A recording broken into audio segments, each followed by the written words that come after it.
What's going on, guys? Welcome to Everything About Mortgage. In this video, we're going to talk about the very basics of a mortgage loan and what that looks like. So let's get into it in this video. So there's going to be other videos that go into more detail, but we're going to do an overview of what a mortgage is today. You may have wondered about getting pre-approved for a home. Where do you start? What that looks like, all of those different aspects of purchasing a home. And typically when you purchase a home, you need a thing called a mortgage, which you probably know because most of the population isn't going to be able to purchase a home for straight cash. And to be honest, you may not want to because it's probably better to leverage your money with a mortgage. So you may have wondered what it looks like to get pre-approved, what a mortgage is. And so in this video, I'm going to do a 1,000-foot overview of what that looks like. So the definition of a mortgage. So what is a mortgage actually, right? And I'm going to actually read the definition off my paper here, so forgive me. But a mortgage loan is used to buy a piece of property or borrow money against the value of the home, which can include residential, commercial, ag, and anything tied to real estate. But in this video, we're going to focus on residential because that's probably why you're watching this video anyways, and that's the majority of what I actually do. The mortgage is the lien on the home that allows you to purchase this piece of property. So let's say that you find a home for $400,000. I'm just going to use easy number terms, and you put down $20,000. Then the bank's going to give you $380,000 to purchase that home, which is what the mortgage is. The bank's going to put a lien on the home. You're actually still on the title. So you technically own the home, own the equity in the home. And as that home appreciates, you actually gain the value of that appreciation, whereas the mortgage is continually paid down. So that's a rough idea of what a mortgage actually is on the definition piece. Now let's kind of get into like what a monthly payment would look like. That's an often first-time home buyer question, big time, and really an every buyer question, right? So what is a rough monthly mortgage payment look like with 3.5% down and 5% down? And what are those rough closing costs? So I base this off of a $425,000 purchase with a down payment on an FHA of $14,875 and on a conventional of $21,250. Now the payments are roughly, I'm just going to put a ballpark out there. I'll put it on the screen. They're roughly $3,400 to $3,500 a month. It really depends on the interest rate, where your credit is, what program you're in. Oftentimes government loans like FHA, VA, and USDA can have better interest rates than a conventional loan or some non-QM products, which we can do more videos talking about non-QM products. But when you're looking at a monthly mortgage, there's a few things that you want to take into account. You want to look at the principal and interest, which is essentially the loan on the home. Then you're also going to have taxes, right? County taxes. You're going to have homeowner's insurance, which is protecting you, the homeowner. And then typically, depending on how much you put down on the home, you're going to have something called mortgage insurance, which is essentially insuring the lender against loss, because the less you put down, the higher risk there is for the lender. And so that's typically why there's mortgage insurance. So when you're looking at your monthly mortgage, you want to look at a couple things that are really important, because sometimes you'll see things online or teaser rates that show, oh, well, here's the principal and interest, here's your monthly payment. And a lot of home buyers get very excited for that. It's like, oh my gosh, my payment's only going to be this much. But what they're missing is the county taxes. They're missing the homeowner's insurance. And typically they're missing the mortgage insurance depending on how much you put down. You're going to have mortgage insurance on anything under 20% down. And on government loans, like an FHA loan, for instance, you're going to have mortgage insurance regardless.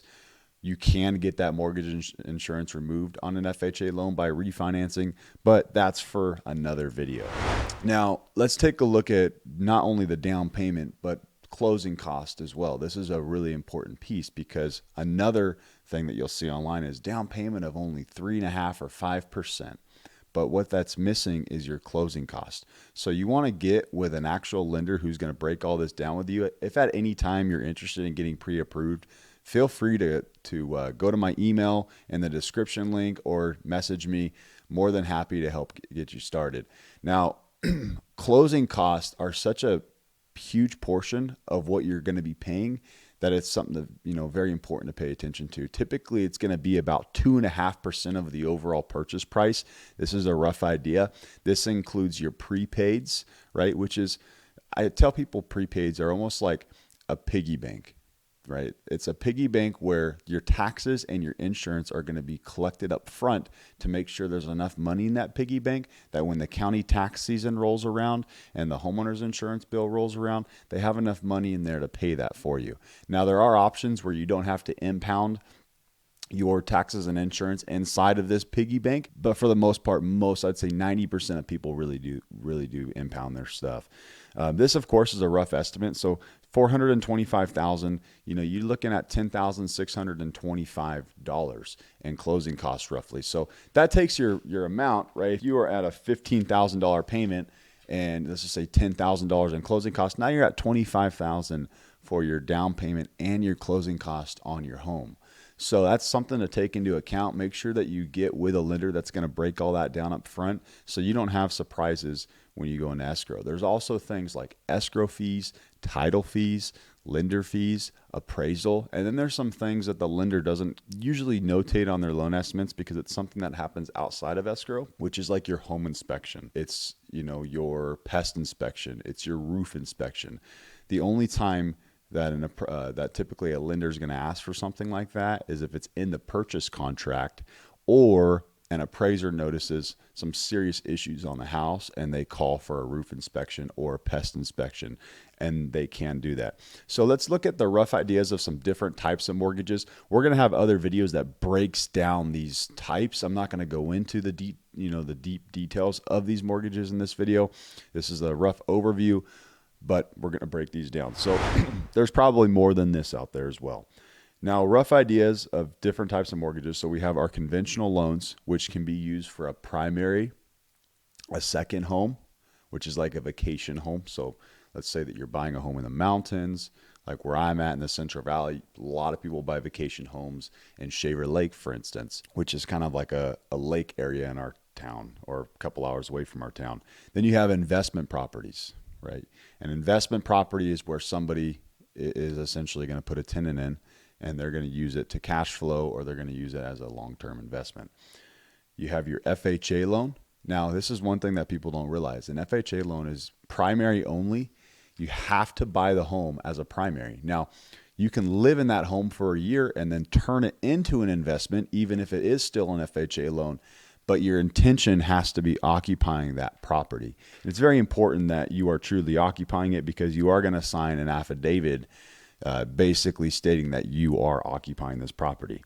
VA loan, same exact thing. Cannot be used for a vacation home or an investment property. It needs to be used for a primary property. USDA loan is more of a rural type loan. So sometimes if you live in like a big city or a suburban area, sometimes the surrounding cities that are a little less populated are incentivized with a USDA loan. And that's a cool incentivized, a cool thing because you can buy with 0% down on a USDA loan, which makes things a little different. You have your bank statement loans, which is where, typically this is for a self-employed borrower that's not showing much income on their taxes. We're going to use their bank statements to help calculate what they qualify for. You have your DSCR loans, which is basically your debt service coverage ratio loans. And this is going to take the investment, basically what is that property going to cash flow? And that's how the lender is going to lend you the money. They're actually not going to look at your personal income.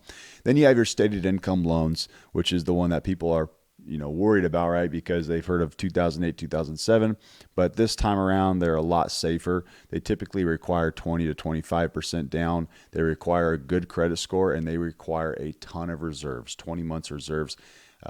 Reserves in a nutshell is just the monthly payment saved up.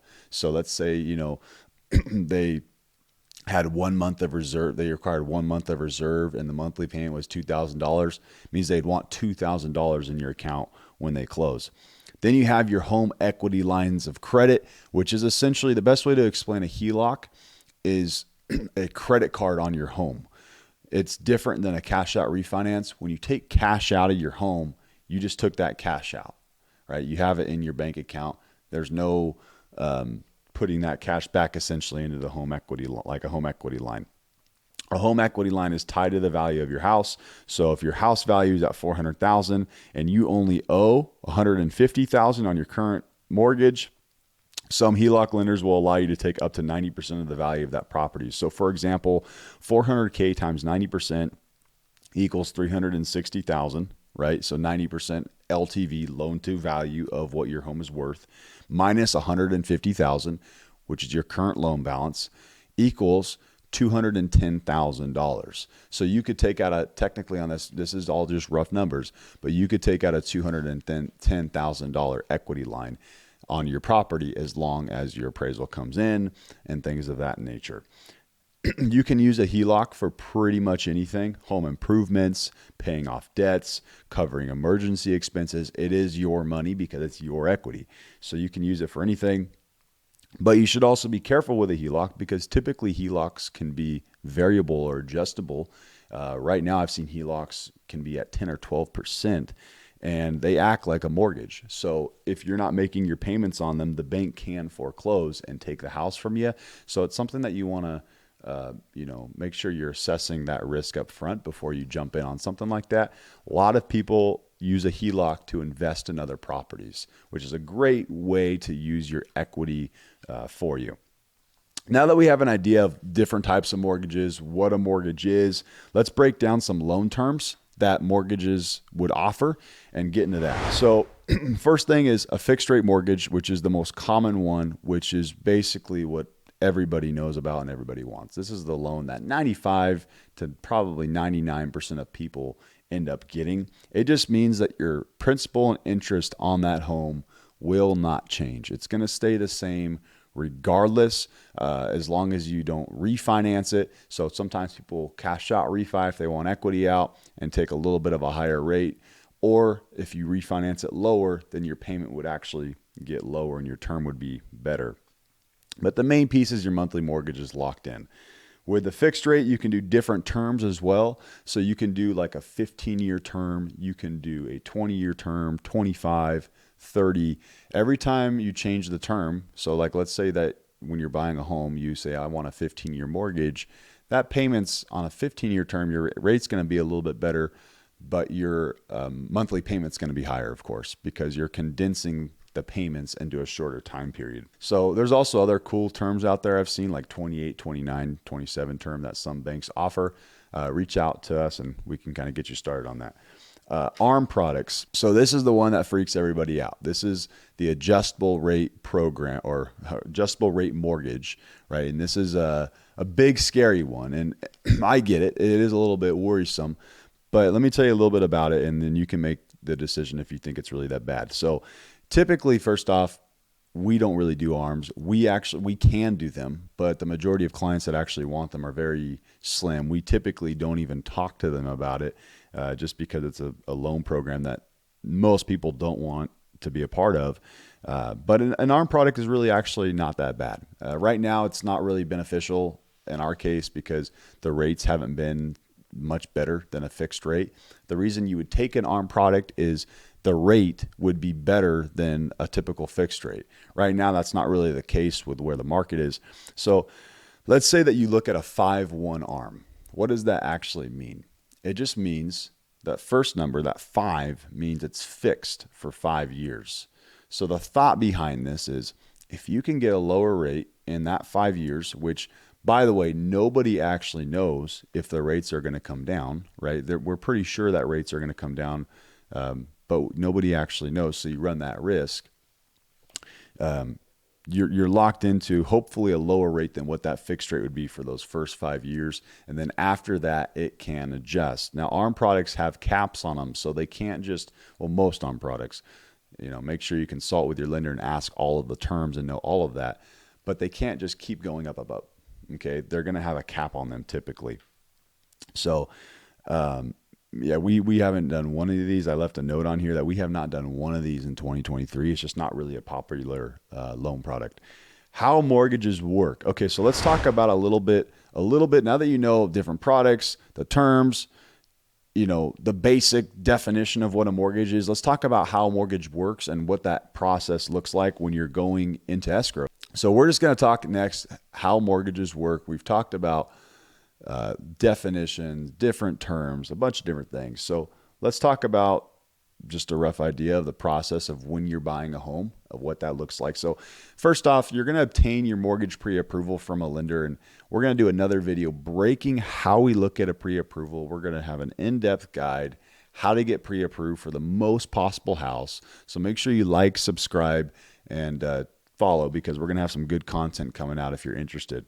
Now, getting pre-approved is pretty simple, actually. We're going to look at a few different things. We're going to look at your income, your credit, and your assets. Easiest way to explain it is credit tells you if you qualify and what program you qualify for, and income and assets tells you how much you qualify for. Assets, all we're typically looking for as a lender is where the down payment and closing cost is coming from. You know, typically you have access to your 3.5% down, 5% down, 3% down products. We did another video on CalHAFA, which is a down payments assistance loan in California. So check out that video if you have questions on that. Once we review everything and we can tell you what you qualify for, you're going to get your golden ticket in hand, which is your pre-approval that you get to give to your real estate agent. And you get to say, I'm ready to buy a house. I'm ready to start shopping.